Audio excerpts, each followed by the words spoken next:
Welcome to the Deep Dive, the show that helps you cut through all that information noise to find what really matters. Every single day you're just bombarded with data, right? Oh, absolutely. It's everywhere. News headlines, research papers hitting your desk, even just scrolling through social media feeds. It's all packed with numbers, figures, charts. But here's the real challenge, isn't it? How do we actually make sense of what we're seeing? Yeah, and maybe even more importantly, When it's our turn, when we need to share our own insights, how do we present our data so it doesn't just, sit there, but actually informs and persuades? exactly. And that's the fascinating territory we're diving into today. We're talking about data commentary. Precisely. It sounds a bit academic, maybe, but it's such a fundamental skill for communicating effectively, especially in, well, academic and professional worlds. But what are we unpacking here? We're going to look at how you discuss and interpret data effectively, whether it's laid out neatly in a table, shown visually in a graph, or maybe detailed in some kind of figure. And the mission for you? Listening in. We want to give you that shortcut, the shortcut to being genuinely well-informed without getting buried in details. We want to equip you, really, with the tools to pull out the most crucial bits of knowledge from whatever you're reading or seeing. Turning raw numbers into arguments that stick. Right. Getting those aha moments without the info overload headache. Okay, so let's stop just looking at the numbers and start making them speak. Let's get into the core purpose of data commentary. It's about moving beyond just facts. Beyond just the bare facts, yeah. Yes. The core purpose of data commentary. Moving beyond just facts. We've all seen those tables or graphs in papers or reports. And the first thing you might think to do is just describe what's literally there. This bar is taller than that bar, or... Exactly. This line goes up. Yeah. It feels natural, right? Sure. You see something visual, you describe it. It does. But here's the crucial point we need to grasp. Data commentary is so much more than just describing what you see. It's not just reporting. No. It's the essential job of using that data, not just showing it to make a real point. Or, even better, to build a solid argument. Okay. So it's about having something to say with the data. That's the absolute crux of it. It's about answering that vital question, so what? Right. The reader can see the graph. They need you to tell them why it matters. Exactly. They can see the numbers themselves. What they need from you, the writer, the presenter, is the meaning behind those numbers. Some research, especially in fields like engineering, highlights how crucial this ability is. Building an argument from data. It's not just nice to have, it's essential for successful writing. So you're not just a reporter reading off the figures. No way. You're more like an architect, an architect of understanding. You're giving those raw numbers context, significance, a real purpose. I like that metaphor. An architect of understanding. Like the data points are the bricks and beams. But the commentary is the blueprint, the design, the thing that turns it into a meaningful structure. Without that commentary, it's just a pile of bricks. That's a great way to put it. Or think of it like telling a story. The data. Those are your characters, your setting. They exist. Okay. But the commentary, that's the plot. That's the narrative explaining how the characters relate, why they're important, what happens because of them. Without the plot, the characters just stand there. Exactly. The commentary creates the drama, the insight, the reason anyone should care. It takes something potentially dry and makes it engaging. That makes a lot of sense. Okay, so before we get too deep into the storytelling part, you mentioned there's a key distinction we need to make first, one that often gets blurred. Yes, and it trips up a lot of people, even experienced writers. It's the difference between data and results. Right. We use them pretty interchangeably in everyday chat, don't we? We do, and that's usually fine.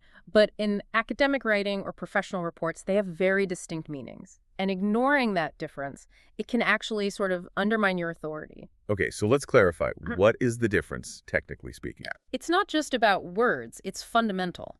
Think of data as the raw stuff, the facts, the figures, the observations you collect. The unprocessed information. Exactly. It's what you typically find inside the tables, the graphs, the figures. If you did a survey, the individual answers yes, no, 5 out of 10, that's all raw data. Okay. Like if I track my steps, the actual number for each hour, 150 steps at 9 a.m., 4 at 10 a.m., that's the data. Perfect example. Now, results. Results are the statements you make in your text that summarize or interpret or explain what that raw data shows. So it's after you've done something with the data. Right. It's the insights, the findings, the conclusions you derive after you've maybe manipulated it, analyzed it, processed it somehow. So for your step count example, a result would be something like, my daily average was 8,000 steps, with activity peaking in the late afternoon. I see. You've taken the raw numbers and boiled them down to a key finding. Exactly. The data is what you have. The results are what you make of it, what you derive from it. Like the difference between showing someone a bunch of lab test numbers versus telling them the diagnosis based on those numbers. Okay, that clicks. And why is this distinction so important for writers? Because understanding it helps you avoid a really common trap. Just repeating the data in your writing. Right, like reading the table out loud in sentence form. Which is frustrating for the reader. They can see the table. This distinction pushes you, forces you really, to provide meaningful interpretation. And that's what positions you as knowledgeable, not just someone who can record facts, but someone who can extract wisdom from them. Where your analysis comes in. Precisely. It shows you're thinking critically about the information, not just relaying it. 2. Essential elements of effective data commentary. Okay, that foundation data versus results is crucial. Now let's build on that. Let's talk about the practical elements, the building blocks of really effective data commentary. Where do we start? We start with something that seems almost mundane, but is incredibly important. Location statements. Location statements, you mean like Yeah. telling the reader where to look? Exactly that. Simple sentences or phrases that point the reader to the right table, figure, or chart you're discussing. Like stage directions for your data story. Okay, seems straightforward enough. See Table 1. It seems straightforward, but what's really fascinating is that these are a form of something called meta-discourse. Meta-discourse. Sounds fancy. It just means language about the language, or language that helps guide the reader through the text.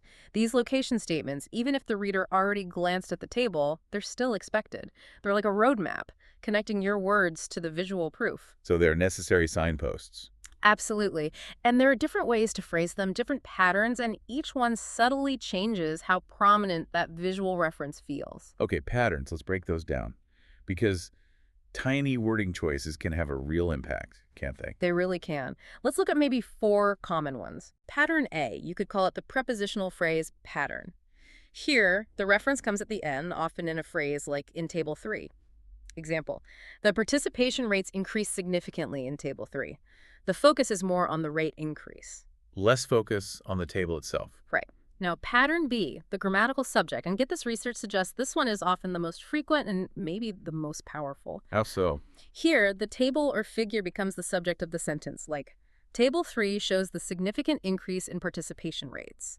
By doing that, you're making the visual element grammatically prominent. You're shining a spotlight on it. Ah, like saying, look here, this table is actively showing you something. Exactly. Then there's pattern C. Parenthetical reference, this is quick, unobtrusive. Participation rates increase significantly, see Table 3. Good if the visual is maybe secondary support. Just a quick pointer. And pattern D, the as shown clause. This one feels very smooth, very integrated. Participation rates increase significantly, as shown in Table 3. It links the statement and the evidence nicely. So even just deciding where to put Table 3 in the sentence has implications. Subtle ones, yes. It guides the reader's focus. And building on that, these location statements can do one of 2 jobs. They can be indicative or informative. Indicative versus informative. Yeah. Okay, what's the difference there? An indicative statement just tells you what kind of data is in the visual. It's like a label. Table 4 presents the survey demographics. It sets the stage, tells you what you'll find if you look. Just point you to the topic of the table. Right. But an informative statement goes further. It immediately highlights a key finding, a specific result from the data. Ah, so it gives you a piece of the story right away. Exactly. So instead, you might say, Table 4 shows that the majority of survey respondents were aged between 25 and 34. It pulls out a specific insight immediately. And that feels much more engaging, doesn't it? It makes me want to look at the table to see the details. It does. It signals your purpose more clearly. And this transition from just pointing indicative to actually demonstrating significance informative often comes down to your choice of verbs. The verbs again. Okay, give us the toolkit. Which verbs help us move from just labeling to interpreting? Right. Verbs are your power tools here. For both types, indicative and informative, you've got reliable workhorses like show, illustrate, indicate, present, report. They're pretty neutral. Figure 1 shows the trend. Fine. Standard stuff. But if you want to lean more informative, signaling interpretation right away, verbs like suggest, reveal, demonstrate, explain, point out are much stronger. They imply analysis. They do. Figure 1 demonstrates a clear shift. Or, the analysis reveals an unexpected correlation. It tells the reader you're offering an insight. And are there others? Yeah, less common, maybe more descriptive ones like summarize, compare, describe, depict, outline, list, give. They have their place, but they're less about interpretation. So the verb choice is like a subtle signal to the reader about what you're doing, just pointing or explaining. Precisely. It guides their expectation. And you mentioned those smooth as clauses earlier. Right, like as shown in Figure 1. They seem to be everywhere in academic writing. They are very common and very useful, as shown in Figure 1, as can be seen from the data, as demonstrated in the results, as noted previously. They create a really nice, seamless link between your claim and the evidence. Makes the writing flow better. Definitely. They're a type of meta-discourse, again, just connecting the dots for the reader, but there's a tiny grammatical trap here to watch out for. Oh, what's that? Forgetting the participle. Sometimes people write things like, as demonstrate previous studies. It sounds a bit off, incomplete. Yeah, it sure does. As demonstrated by previous studies, or as demonstrated in previous studies, you need that by or in or whatever fits. It's a small thing, but getting it right makes your writing sound much more polished and professional. Good tip. Those little details matter. Okay, so we've guided the reader's eye with location statements. Now we get to the real meat of it. Highlighting statements. Yes, this is the heart of data commentary. This is where you move beyond just pointing and start making your case. This is where the analysis happens. Absolutely. Highlighting statements are the key points, the claims you can back up with specific details from your data. This is your chance, really, to show off your critical thinking. How so? What makes a good highlighting statement? Well, it shows you can do several key things. First, you can spot trends and regularities. You look past the individual numbers to see the bigger picture. Like seeing a consistent increase over time or a surprising dip. Exactly. Or noticing patterns. Like in that online misbehavior data, you wouldn't just list percentages for downloading, plagiarism, etc. You'd highlight the pattern. Downloading is widespread, plagiarism is rare. That's identifying a significant regularity. So seeing the forest, not just the trees. Precisely. Second, it shows you can separate the important from the less important. Not every single data point deserves commentary. You have to be selective. You do. Your job isn't to mention everything, but to focus on the findings that are most significant, most surprising, or most relevant to your overall argument. It requires judgment. And third, you need to make claims of appropriate strength. This is critical for credibility. You can't overstate what the data shows. like saying the data proves something when it really only suggests it. Exactly, or making a huge generalization from a small sample. But you also don't want to understate it. If the data strongly supports a point, you should say so. Finding that balance, that leads us right into our next crucial element, qualification. Okay, but before we get to qualification, let's just pause on highlighting. What are the big don'ts, the common mistakes people make here? Good question. There are definitely pitfalls. I'd say 3 main ones to consciously avoid. Lay them on us. First, and probably most common, just repeating the details. Don't simply translate the table into sentences. If Table 1 says 2020, 50 units, 2021, 65 units, 2022, 80 units, don't just write, in 2020 there were 50 units, in 2021 there were 65 units, and in 2022 there were 80 units. Because a reader can see that in the table. Exactly. That's just reporting, not analyzing. You need to interpret. Say something like, Figure 2 shows a consistent year-over-year increase in units sold, indicating positive market response. See the difference. Interpretation, not just transcription. Got it. What's number 2? Covering everything. You don't need to discuss every single row, column, or data point in your visual. It's tempting though, right? To show you've looked at it all. It is, but it backfires. Trying to comment on everything just drowns your reader in detail. It makes your commentary cluttered and hides your main points. Focus. Be selective. Highlight what truly matters for your argument. Quality over quantity. Definitely. And the third pitfall, overclaiming. This one's dangerous because it damages your credibility. Going beyond what the data actually supports. Right. Don't say your survey proved all customers feel a certain way if you only surveyed a small group. Don't claim causation if your data only shows correlation. Be honest about the limitations. So avoid bad reporting, avoid TMI, and avoid stretching the truth. That sums it up pretty well. Avoiding those keeps your highlighting sharp, focused, and believable. Which brings us neatly to that idea of appropriate strength, the art of qualification. This feels tricky, like walking a tightrope. It absolutely is a tightrope walk. And mastering it is a real sign of sophisticated writing, whether academic or professional. Why is caution so valued? Doesn't it sound like you're unsure? That's a common misconception. In careful writing, caution isn't usually about uncertainty. It's about precision. It's about being intellectually honest, acknowledging complexity, maybe recognizing the limits of your data. It's not weakness, it's rigor. Okay, so how do we signal that appropriate level of confidence or caution? We use specific linguistic tools. Researchers like Ken Highland talk about things called hedges, boosters, and attitude markers. These are ways we signal our stance towards the information. Hedges, boosters, attitude markers. Okay, let's unpack those. What's a hedge? Hedges are words or phrases that soften a claim. They express probability, possibility, or a degree of caution. Think possible, likely, may, might, could, seems, appears to, suggests, indicates, perhaps, tends to, sort of, kind of. So instead of this causes that, you might say this may contribute to that. Exactly. It acknowledges other factors might be involved or that the evidence isn't absolutely conclusive. It allows for nuance. Okay, so hedges soften. What about boosters? Boosters do the opposite. They strengthen a claim, showing strong conviction or certainty. They intensify your statement. Think clearly, obviously, definitely, indeed, demonstrates, proves, establishes, confirms, undoubtedly. The results clearly show a difference. Right. You use boosters when the evidence is really strong and you want to emphasize that certainty. But you have to use them carefully only when the data truly warrants that level of confidence. Got it. Hedges soften, boosters strengthen. What are attitude markers?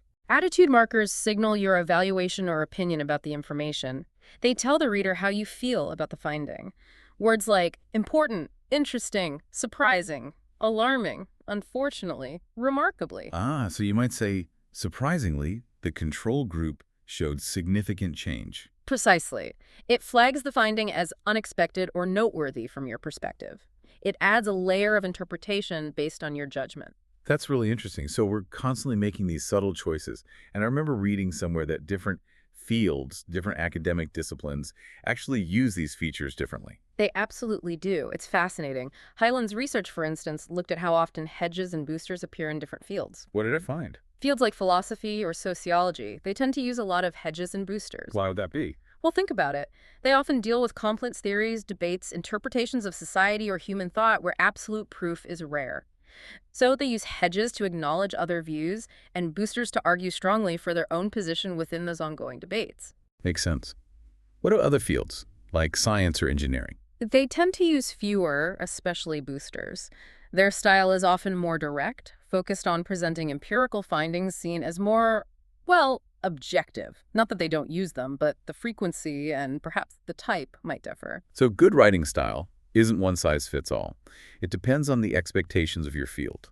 Absolutely, critical point. Your communication style needs to align with the norms and expectations of your specific discipline and audience. Understanding this helps you tailor your claims appropriately. Okay, so beyond those broad categories, hedges, boosters, what are some specific words or grammatical tools we can use to fine-tune the strength of our claims? Great question. We have several tools in our linguistic kit. Modal auxiliaries are incredibly useful. Like can, could, may, might, will, would. Exactly. They create a whole spectrum of certainty. Consider the difference. Word-of-mouth advertising influences consumers. That's pretty direct, strong. Will influence. High certainty about the future. Can influence. Shows possibility or capability. Could influence. More tentative possibility. May influence. A bit more formal possibility with might influence. Probably the most cautious. Wow, yeah. Tiny words, big difference in meaning and certainty. Huge difference. Then you have whole phrases for weakening or strengthening. Like? To strengthen, you might use, it is clear that, hey, there's strong evidence that, it is almost certain that. And to weaken or be more cautious? It seems likely that. Yeah. It is possible that. It could be argued that. The data appears to suggest. Okay, so full phrases can signal stance too. And finally, back to our friends, the specific verbs. Their inherent meaning carries different levels of force. Right. We touched on this with location statements. How does it apply to highlighting strength? Well, some verbs naturally weaken or soften a claim. Suggest, appear to, indicate, seem to, presume, imply. They invite interpretation but signal tentativeness. Okay. And stronger verbs? Verbs like demonstrate, show, prove, establish, confirm, determine, validate. These convey much higher certainty, suggesting strong evidence. But you need to be careful with prove, right? Very careful. In many scientific fields, claiming something is definitively proven by a single study is often inappropriate. Supports the hypothesis is usually much safer and more accurate than proves the hypothesis. And then there are neutral verbs. Yeah, verbs like describe, observe, report, find, note. These tend to present information more factually without adding a strong layer of interpretation or claim strength. So the challenge is choosing the right tool, the right modal, phrase, or verb to be convincing, but also responsible and precise, reflecting what the data actually supports. That's the art of it, exactly. It requires understanding your data deeply, knowing your audience, and being aware of the conventions in your field. It's a blend of precision and persuasion. Okay, we've covered guiding the reader, highlighting key points, and carefully calibrating our claims. Now, how do we structure all this? How do we organize a data commentary so it flows logically and doesn't confuse the reader, especially when we're comparing things? Organization. Yes, absolutely crucial. The most common and usually most effective structure is that general to specific flow we mentioned. Start broad, then narrow down. Exactly.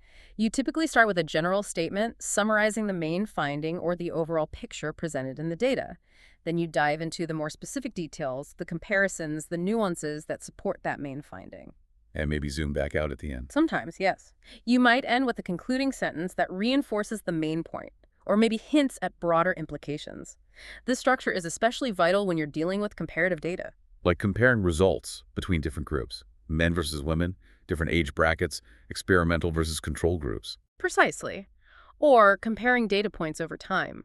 When you have multiple variables or groups, a clear organizational strategy is essential to prevent the reader from getting lost in a sea of numbers. Can you walk us through an example of how that general to specific flow works with comparative data? Sure. Let's take that online misbehavior survey data again, maybe comparing different types of misbehavior and different student groups. Okay. Start general. The survey revealed widespread engagement in various forms of online misbehavior among university students. That sets the scene. Broad opening statement. Then get specific, maybe highlighting the most striking comparison. Unauthorized downloading of music and films was by far the most commonly reported activity, cited by 76% of students. This contrasts sharply with rates for academic dishonesty, such as plagiarism, reported by only 4%, or paying for essays, less than 1%. So you establish the main trend, downloading is high, and immediately contrast it with other key data points. Academic cheating is low. Right. And you could add that layer of interpretation we discussed earlier, perhaps suggesting students perceive these acts differently, with downloading seen as less criminal than cheating. That adds depth beyond just the numbers. And then you could drill down further into comparisons between groups. Exactly. You could then say something like, further analysis revealed some demographic differences. For instance, while downloading was prevalent across genders, male students reported significantly higher rates of engaging in unauthorized software use compared to female students. Age also played a role, with younger students showing higher participation in illegal music downloading than older postgraduate students. So you're layering the comparisons logically. Overall trend first, then specific contrasts, then demographic breakdowns, like peeling an onion. That's a good analogy. You're progressively revealing more detailed layers of insight, but always keeping it organized around the main findings. Let's take another example, maybe the one about time taken to get a doctorate degree, comparing U.S. and international students. Okay, table 12 from the sources. Yeah. How would that work? Start general again.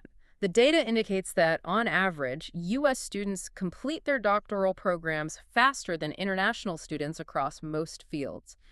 Clear main point. Okay, the overall difference. Then specify the variation.